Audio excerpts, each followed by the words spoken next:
Sebut dalam seti je. Kau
wow, 너무 결심을 하고.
chúng tiếng lệ như vậy là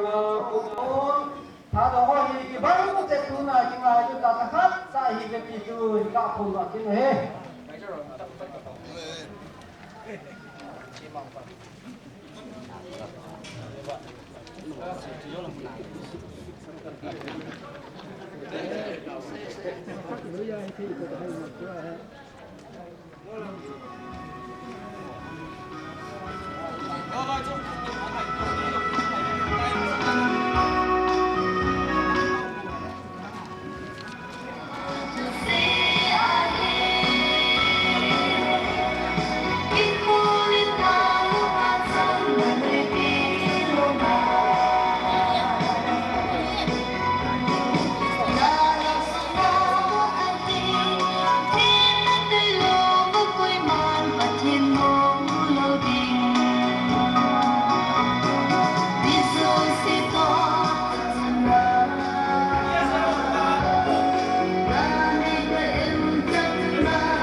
Gapo. Nunga golang minumi pa pilepu nabon se Kevin sunpa pathenin thado chanu chapate ilung se vin tuni tabang ni kholo pi imu the hi ama lung se nei chan jalo hin ye chan pathen thangwang te tuni a ikin piu pram ki go to phun ha nei nei ti thado kon kref new delhi chi ho bai hun kin gon to Nikho October 3, 2015 apart to Pusomani Sun Kim ahin minutes from to inavagi tawin amun jele Peck Christian High School campus modbo compare ang panglim jile lamgo mangkip gian ke kahin jule kalainu ki kim hovum Minister ai pan pi deu Reverend Thangkholet kip gian former executive secretary TBA jule teaching recording secretary ai pan pi deu Joseph Hussein Dongyo Secretary Education TVA kiti hin hin lama hung thei ta lo jin lenjo kip gen chuchan praman in here pi deu hin program deu chin phong han ti ikiwo thein deven phat na ki phat na la sezalen hovum e sa pi ventin ki phat na taw chu pastor mot bong Baptist Church len na tu sei ding thangmelen kip gen TVA kim ki bol lo na aje hello siplo TVA ideology and Kai Sing Sit General Secretary TVA Lasa TSA Lapi Sezalin and Le Aloy Ro Holimna Nemin Thang Kip Gan President TVA Tharo Kon Kref report by TVA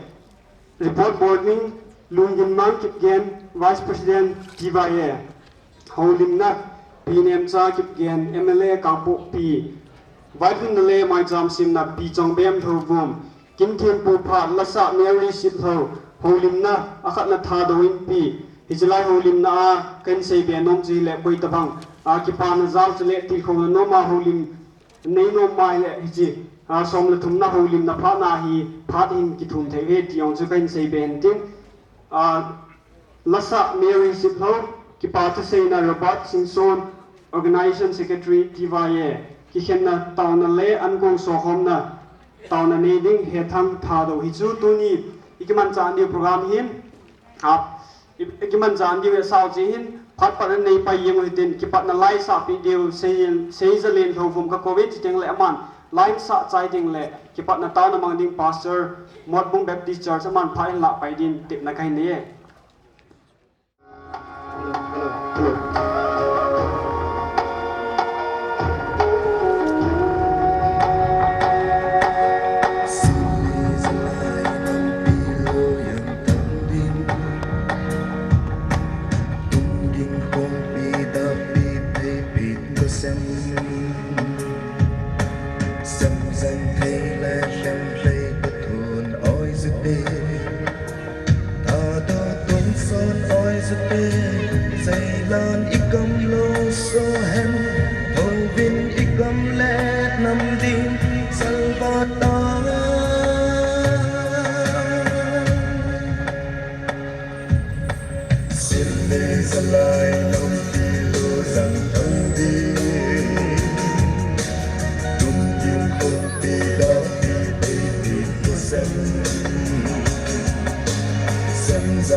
na khut sim van noi poi na lung don khoi sat ka na thi na le don na man thai na ka me jong le tu ni na ngai lut na he pi na lung sin na za lên nang en nei peu kanamo tha do tia ki men wona tu ni a jong he che mot bung na thi san na cho sa kristan au bung la khosunga kala ayu nang ma hong de nang ma thaka ben nei ko mun lang na cha te ho hi te ho lung de le ben nang ma de dol tan nei pui ta ben ta pha ro jo sel ka hin naw hin na ko nai ko ya thang wa puma thi sanai cha pa kai jesu mi na ka tu ma hi amen tu in lem na tu se pu thang mi len ki ken chi wa es ama lem na tu se chai phat le kin ki bol lo na azi chu pu helang sit hovin phat ni la pi pai jung wen kan ya sa e Namaste Phat Phai Tua Bab Tian Thangam Helang Zong Le Ti Vai Thadang in the Bom Chao Chunga Kakipan Na Le Kazanau Salam Khan Piwe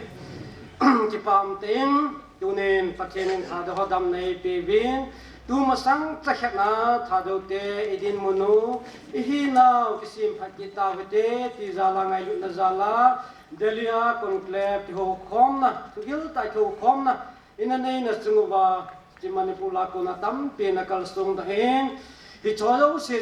Hado Jur Association na hin na kigyalin hile. Ito na nga juba vairun lo hiya ko tay ki ju kalung timuwa kan gyal dawin. Hichi tokin honatun ahong tigongin mo ta ahi wangin tunin ngailun ta za ta nulapa pila pugo lapa te ho na hungubin I program zo se lo hingdingin am thei ta ni la velin na chunga ki pa thu kan sekin he tu zong na tu chunga hin I wai hon I pi ka bol wang watun ke wa I ma cha ding zo pon I ma cha hi ding banga ka bol ha zo lo di hin hi chi chunga hin mi tam ta chunga hin ke pa thu se de hin a la ka se mi chang ti ka se jo pu win hi zong na tu ni a hi chi lai mo na hung ha pu wa ke hon ang phep ka chu ko na tabang chun kana nei je win hi chi la hi chi ho la chun Ite dalia thado conclave hingonga ite committee hozo se chunga zong ki pathu ki pongin ahung le khabin hindin pe law ki paminte am ta lo na ki pamin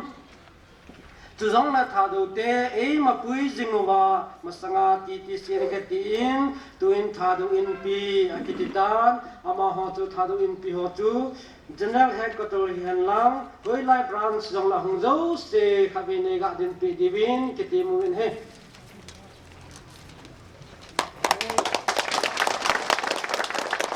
pame tu ta ti tu zong le to khompi DSA General Headquarter le a branch zo se hung zo se khabine pi la ne ga din pi divin kitim kin in he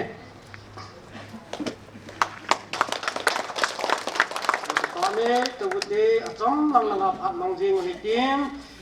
tu zong le mitam tan pan pina e na pi ho chu hung ki kim zo ta pon tin ki din do sa da tan te mitam tan hi chi ken ai ki thu pi win tu zong la ti wa e hung ki phu do apanen a tha zong mitam tan e na pu do pi win nei le go zo e na ki thu pi win hi amba wa zo se chung long tan tu din a velin ki pa thu ki se kin ne tu zong le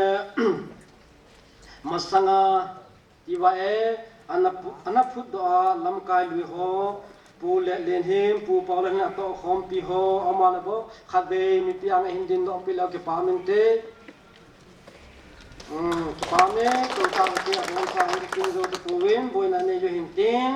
tu zong la tu ni a he che ke vai hun the na mu nei phal pe pha man tam ta le program tam ta e cancel pe ba ama hon ngai lu na dei ta tu na ki ngai lu na zala hichila school mun e phal pe wa pu pase la ensumite khabe milain din pe la tun ki pamente hung ta lu jong le ki pamin tu ne ma hon mun hi e na phal pe hi welang hi le hitabang pha ni mun ki tu ta iman thelo divin ama hon ngai lu nei nei zalwin amun ho hin phal pi zalwin ama ho chunga belin ki pa thu ki se kin he long le modung area women swing hong ho zo se khabi mi pilan hin din pi la den ki pa min te pa me ko ki ta te nu te ho hin Japang puya hin puya kong ki phu da wapana kong ki sim thakin wapana in puya atha azung ane ago win ha po do pe be se je win achung wa ki pa thu se je ro khepon hi zong la tu na he mi pila vela ki pa thu kan se ki nu hin zong le dunia munjau sa e thai pi wa atha azung in poda ilawa pusung lar singsi petron membala kane jibin umlo hemo amla khabe indin pila ki pamente ama chung zo tapon ama chung azong sei zo lo ben ki wa en ki pa na kine jin he long le tuni hin ki wa ete hin e wa jo tampi kine le wa le aki bor zo se boy na ding le ki su mo na ding tha do te lam pi su bing na ding je na hi je hin ke ho a het na le bor the nam lo je chun mi phep kha kan ki han do win ama ho zo se ki wa e wa yo dinga hung ki han do ho chu a hung in mun cha ka ga chu na win hi cho ta hung zo se ila wa hung ala kha de hin din pe la ki pa min te pu chung pu hin pu ti ke si ma hin chule pu sm pau kai pu hei sang sing is vital hin chung le pu en kip ger chule pu rolen sit lo chung le hi jong hin mi tam ta la be din kitin la jin to advise la kal hem do ho zo se jong hin ki pa te nei no pe win ama hon jong hin ma pui jing ding ka kin na ho su ke ma ho chung ki pa thu ki se kin ne he chung le tu ni a ti wa e hon hit bang ka hin go no wa hin ke hon wa hun ning ka ti wan tha do te hin ki su tu wa ki wa hin ki pa hin pi jong le an ko so khomi itro na kan hi je in ka ki ho win sum ka hin don wa hi le ita hin pi hung kita mi ti a hi le chou ki dar kha private school a chou ki dar kha lo za jang ka ki don do zo po win ita hin ki paum ta kha chu tun a kin e gon pe wa ti wa eten kan pa do wa wen a kin hin subul hin na e wa hun pe di ta hi pi chong bem ro bum kha bin din pe law ki pa min te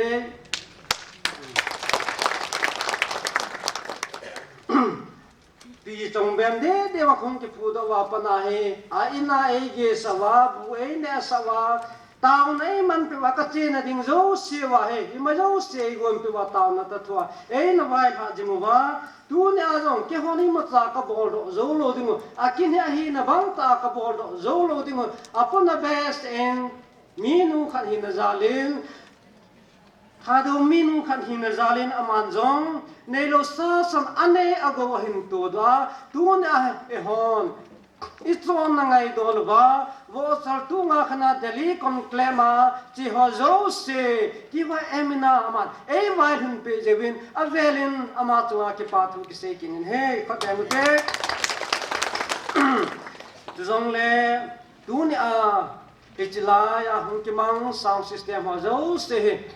mo bung jut klam hon e po do pe jingwin masaga yong se po do pe win tu ni zo hin mo bung jut klam hon e kho sa dan tha do jun e so no e kho sa dan dan he ke honi ma cha ka ki thu pi ka po win I ma sa jong a phat to na diu jong I ma cha jong ka sei ka po win a hi wangen ama hon e gel kho ji win e je sound system ho he mo bung jut klam hon e po do pe win mo bung jut klam lam ka ho hong zo se kha wen in din pe la tung ki pa min te ka te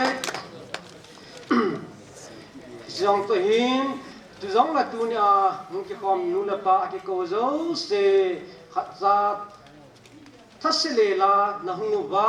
tu na tha do ten na ki ho na ho tha do ten mas tu ma ba na ki vai hom na dingu mila mi ha sam pen tribe ha sam pen za na za nin pen in na hin masang ki le sa wi tu sim no sang he jingin che na su hen a hi wangin tu ni hin tha do te anem pen til su ta vai pen a ki hitain hi ho zo se sim tu ki na ding khununga hin ko dingu gyalna achi ho zo se deli kon klema ti ho thadu in pi diwa e ti se ho zo se jong achwa ki pa thu ke se yin chú giống là tu nhà ít là và hung thật thế tha đầu tên in ấy sung sung tu ta tha đầu minu MLA in ấy dục khát sẽ bu in ấy dục vin ama chú pi nem cha ki ya khát về hình pi làm ki pa min te tu na hi pi nem cha ki gan tha đầu ngay luôn mà zala ama na to ding a che na ding apugam tam ta hin kem sala e hola tha đầu ngay luôn mà zala a tha a pha a hin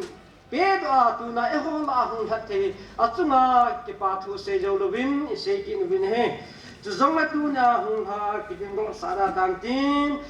inam nam ka yo a hungin ki pa be se ing hitabang pha na hin nam lam ka koi malam amo ko do lo lo ko jong ki ko ngam lo hin gu thim cha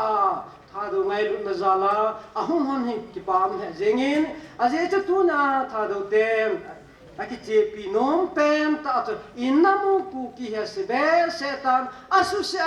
tha do ho hin tha do ho na sem phat ki lo le ku ki chu be ding a hi tai ti hi ki chen ta mi lo sen han hin tu ne ni pi se jong la han e hon tha do te tu pen tu I trap sungin sungong ki sim tu mo hedin tu zong la inamu ku ki dom sang ki no tin ava mang zo se yong pui khom ki no tin ku ki hin long khom ki no te a sim phatinga tha do te hi win tha do te na su se tha do te na sim phat hi ti ki chen ta a ki nom so ken I he so ke win hi chia hi tu na hi panela so ken I phat man tam ta ho isu mangwa mun gam hata ta ku na jong na hu ba hi chi mo se hi sa lo dingu I hon jong ki til ko na nei dingu hi a je chu tu na hen tha do te he an ki chawai hi lang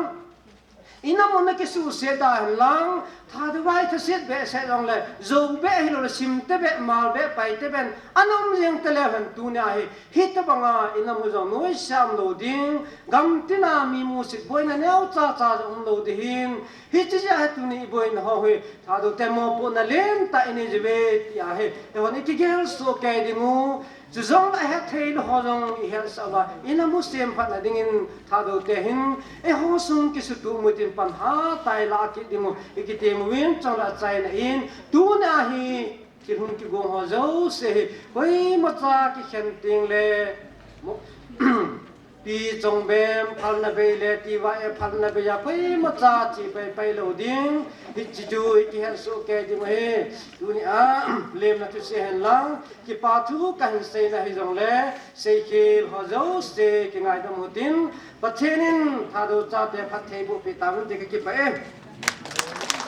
Bolo na azi say pe di mo po hello sin how kan ko ve. Alo pita pa hoi ta e pe win ma sa pen ten pa pa te ka wen he le una hi tha do Youth Association General Headquarter te win hi tabang thili an ki go ne he tu ma sanga chun ne fa ga se lan tu ma sanga tha do Youth Association 1995 में चलाई मुन मिकी पुदेन चुन सुना ही चलाई मुन आहे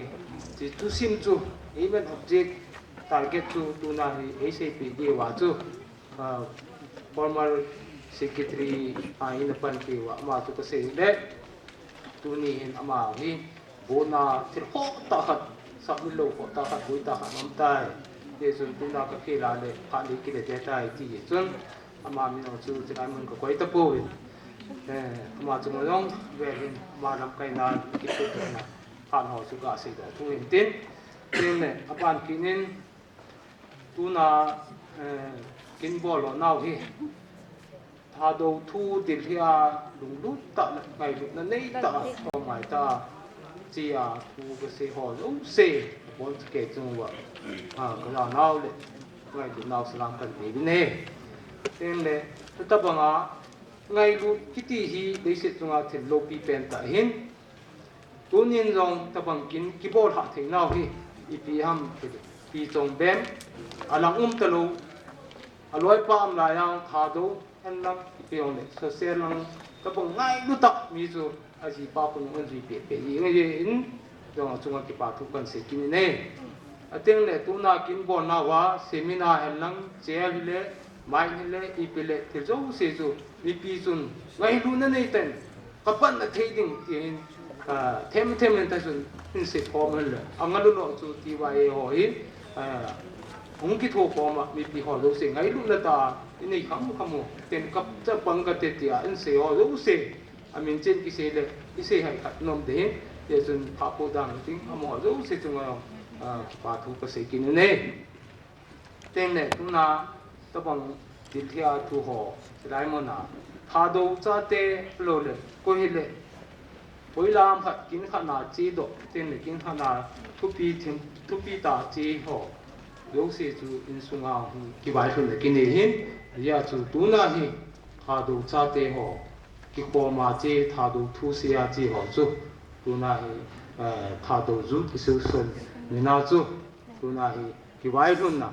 an ne khom na ne te ti chu hi che cha hin bom che kevin da so kevin a ki ko chu mi tam ta hin tu ni hin mi hom thin he nong lo ta pon voi ne ja chum dia hong lo tam nen tin yong de am hong chun ngai lu nei ta am ho jong e pan pi ve ti chu kevin ten ne tu na ki ko mo ten ne adang do hon jong ngai lu ne ja len inam hi na bom su ke tu su ke tin to su ke ye mu te ti avela ngai lu na ban ngai lu che ki no tin ten kisim de no tin ten kisim hoi tau te ti kon se do ke nin tin ten de sinabanin aban ki na hi ti ma chal de ham ti ho pi ho zo se ho ni a ching a thêm làm cài họ rồi tin yêu sinh thành hấp trên trên cái số một tin thì đăng tôi hi ai lệ group kan loi chơi lệ medium loi tên ai lô lệ mi chú son lâu ta bằng số mình nhưng mà đâu sinh hoàng thì thắt tận thá lệ họ một tin thì bỏ được tin tu na ta bằng cái này hạ thì ta bằng wa nếu cha ta không thua có một wa cái bỏ thải đâu ta bằng hin à bạn nào hi mà bán wa hin ngay luôn nên trên cái thủ có một tê thì thảo thủ ra tê có sao à cần tiền nào cái mà cần sử dụng sử dụng đến sử dụng tắm tập sử dụng áp phạt tắm tập và sử dụng lỗ mình tin và sử dụng đến họ đấu sử dụng thì cái nào tin phạt dùng cái nào tan như tuần do tiền này thảo thủ tôi xin thảo thủ thun chiều nào để phải làm chiều nào rồi ngày nó mà ông rồi rong rồi tuần mà nó rồi tin cái mà xây dựng đó xây dựng đàn kia đối tượng thì mà chân chủ trong chân đàn cái gì vậy đi vay lu bút chui biam đi general secretary đi vay puan kai sinh sinh này xây bị điều hết ama phát trái tiếng lệ nó sợ na thì cho TSL là bị điều xây dựng lên lệ alloy hỏi nên là bị phải đi bên cạnh thế mình tuần general secretary bảo phát cái đấy Tuni hanu se chun pa thu kan sei ne masa penin kei chu kamin choi le hen kai ti ka ngai nom pun hen pu kai sing si kiti la ka ngai nom zo in kei ma ga ki introduce to ding kei tu in Manipur University in MA athum chan na ka bole tu pet now in Manipur University Amy Welfare Society in Vice Chairman in KSO General Headquarters in 2012-13 in Information Secretary in DSS Secretary in Sot Tak Kanapang in Muksu Manipur University Tribal Student Union in General Secretary 2012-13 Kanatupe. Ta ka sei ding hi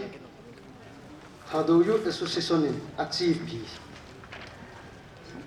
a principal ideology thing le atok ding si in ya chu hadi musong mu sau je chan cha ni ni hetin ka de le print copy chu namu mai the hin ideology he it is a set of ideas akiti organization khanin achieve ding a values alol atei dan asting le ato ding dan angulun ding dan ti ha nin akisein asting le ichi lungge lung tuk kine lol hin sak na ding kiti hi ideology kiti sapawa kan draft hin Delhi conclave azong chun kinota chun kana draft win kana piwin kata sam kachi pi ding hi ji chun pi he na ninga kan ta lang nong le si masanga chun TYA atha a reconstitute hung ke bol dan ka sei nong win he so piu le now vai pei mar sinte paite ki yo university kun phung som la nga ki khom tha do chin lu sei ai mo koireng chothe chiru ati hin zong tu som nga hi tun ka thing uri hitin ka ki khom amon a sei pi pen hi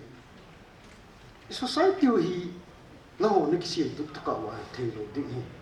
tha do ten ki sim tu lo le thei lo ding hi za ki sei yong no ne ki sim tu ko ngai then university a khang tha o hi ka kyo jing jing na ma ka kyo win abang le ka le ka sim na mun ngai lo class po min tin ka kyo jing etc is done it's nonsensical talks hi ata ba TYA phuding ki Manipur University a kona inspire bi bole masters in PhD bol asteng Manipur University students se hepon asteng isopi loi lo ko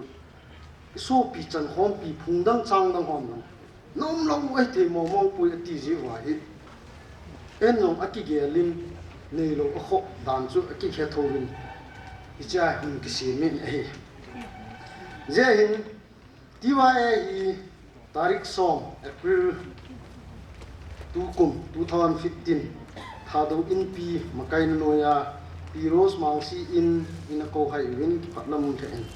opik weng in far chimun na hin ani ki put do in he ichile ichini hi kumsi le TYA foundation day kia kinik ding hi icha founding members oile Pune Minthang Kitgyan president omlein din pi heno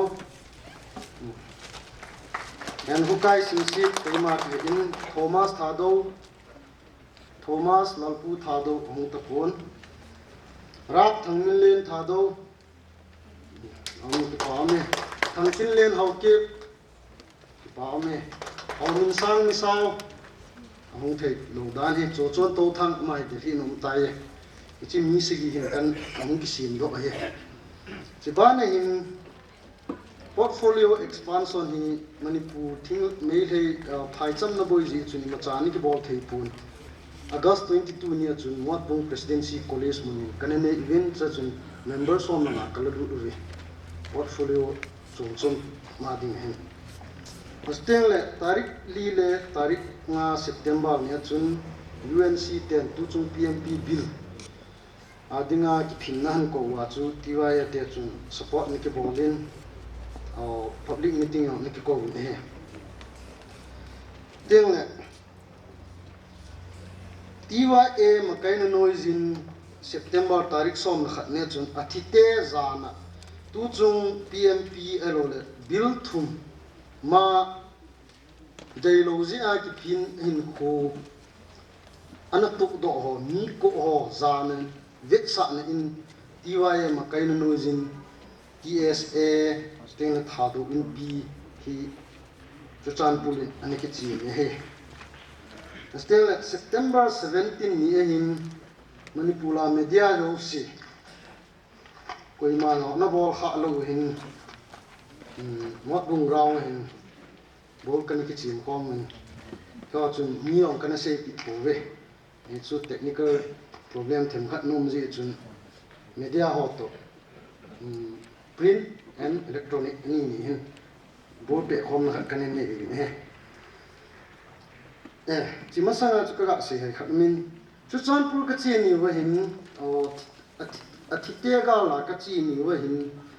yang paite association te to kongtu to win YPA ho le hin amon Kidang ten hold to ti ta ni nei win o tha do ten ti tha do in pin o in nei po win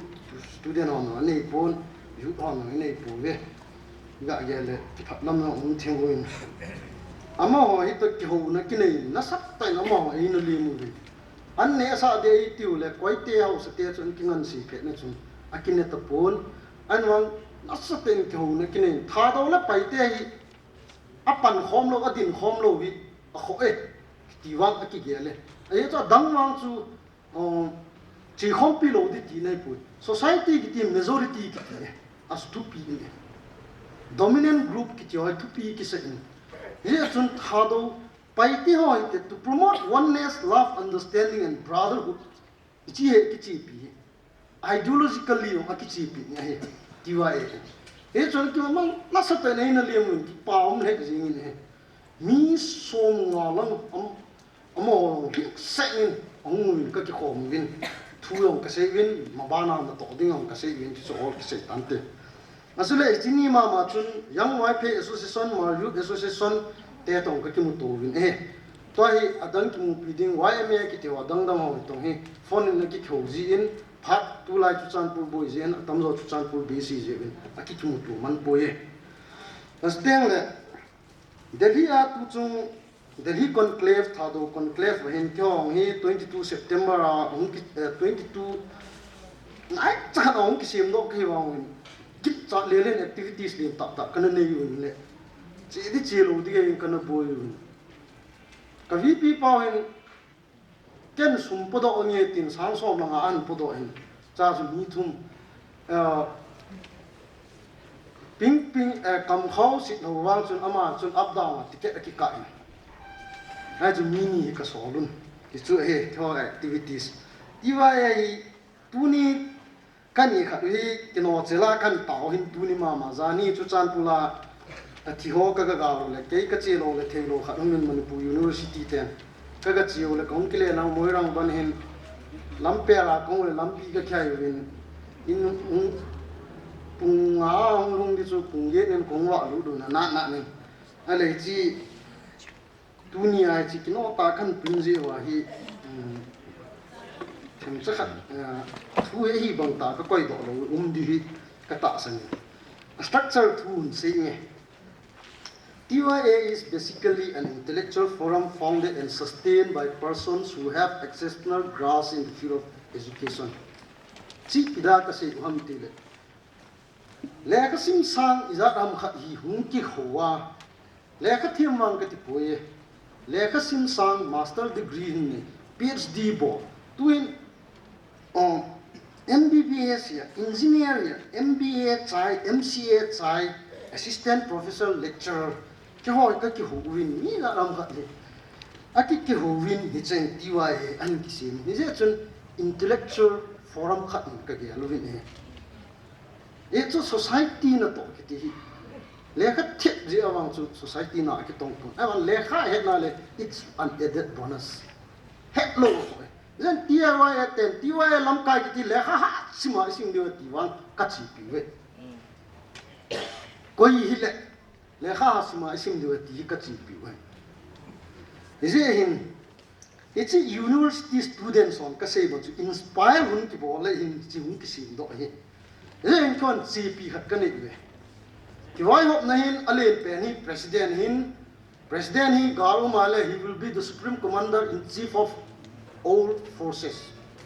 yen kon ta san na hat ka nei win the infallibility of the president of TYA president ki hi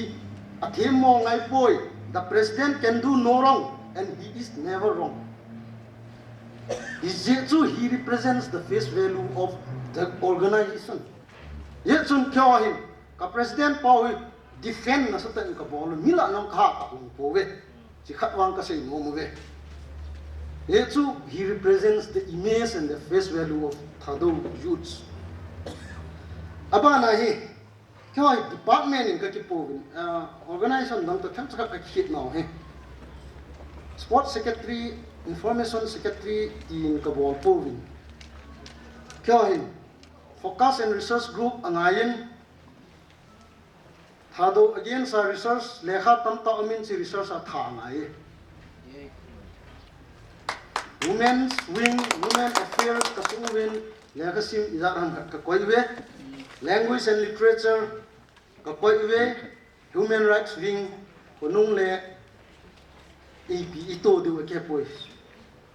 BJP hi kyon kata sangi righties kiti hi tas ahin dang hi desu ke yen ep hunti de ham after 2017 ti lungin akikim Stengel hang santa imite dinga dinanga ti and human rights wing kas social and cultural department kan win affairs and sports kan win finance on department hin human resource development kan win hair and hygiene kan win source and denomination kan win so there are sources who are very actively working against the interest not only interest chit Charles alo denomination izagam kali thado sumang ni phacha panla ometi ake ai Charles and denomination hoi secretary hoi koi Charles ni piche piwam koi denomination ni pi ve sui ding ai ring khat ka si ni khat ka si ring lai ve chu boina ka hau ji chu ya ideology hi atu pi pen hung lu ni ti declaration long ti jeng utte TYA hin Delhi Conclave or Declaration Jose Akichi Piding a he. Delhi Conclave or Declaration Jose TYA Kichi in Kichi Piding he. Delhi Conclave or Souvenir Rakanabi Uchu, that two last that to the death to Zinka meet and got to walk a suit. Gakchala Kasua Pet Pena in Turena Kato. Tuni can draft to Kasu Hayong Tempat Omin. TYA chỉ thà đồ conclave này hòn nó muốn điều hiện ai vào cho tấm đồ online hoặc thèm khát giàu đi ideological and social my view of Thado Youth Association within one TYA is an all-encompassing philanthropic organization to help and give support to its brothers in times of needs and distress. Hạ sát ni hi le pan gen the ni hi le iso pi tha du chan hom pi thi ni le man ni le TYA chu ki thu pi ding chu me the protection promotion and preservation of the identity of Thado in the realms of its culture custom and usages language apparel is sine qua non Greek pao he TYA na lo hi chi he ipau ichonu identity hu na dinga TYA ki si me he ati ta he ya chu kyo no chi thupi ka so stress ka pi u he hisi in TYA is protector and center of everything that Thado has na hisi in chi hu dinga hi ko ka ki ge alun he Thado Youth Association ani na in athum chanain to promote fraternity and foster oneness amongst the cognate tribes to pau ikiba abuse isopi paitema kitoi tae tribes of Chin Kuki Mizos and to uphold the spirit of brotherly feeling and understanding with other tribes and communities chain naga hoto give up load ti na cha umpo ye a hole me le hoto there will be times if needs be me le hoto to hom ni hung di adli na in TYA is always ready to render support and bolster all civil societies bearing the name of Thado. Thado Mintu organization he so say TYA Thopiding, Panlak Tia Pounding, Thado Student Association, Thado NPA, Ong Kisim Low Life. Pa Ingai Women, Human Rights, Kitihoi, Ikinela, Research Forum. Joy John more for putting it at the club. So all the top using TYA to me. Here too, he take it in terms of human resources, materials, financial, and logistics. He said him, God say no, Thado Student Association he Manipula Student Organization la half pen for the Kaluntuku. Still, angat sanin Thado Youth Association organization civil society aho sung Thado sunga avat ho tu chung kan sei tai Astele TYN ka chi grassroots decentralization intellectual forum ka ti wa hi ichi akipat le phase 1 le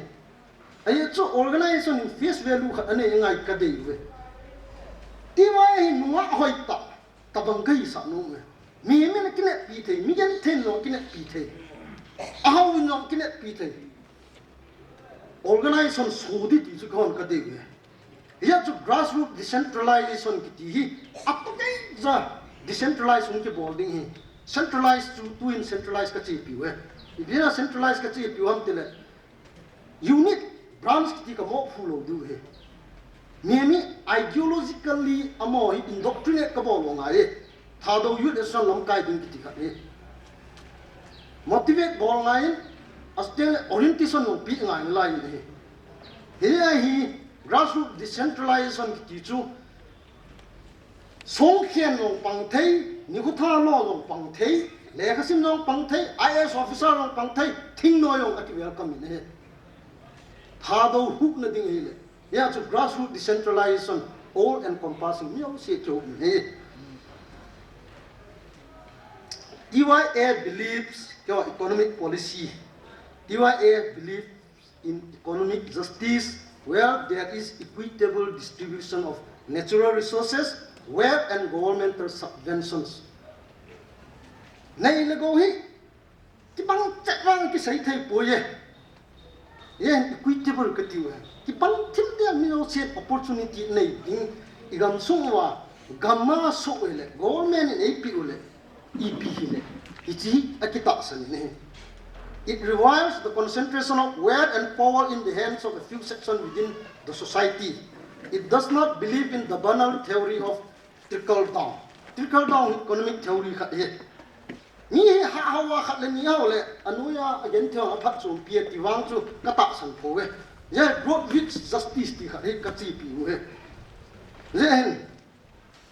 a society where the rich,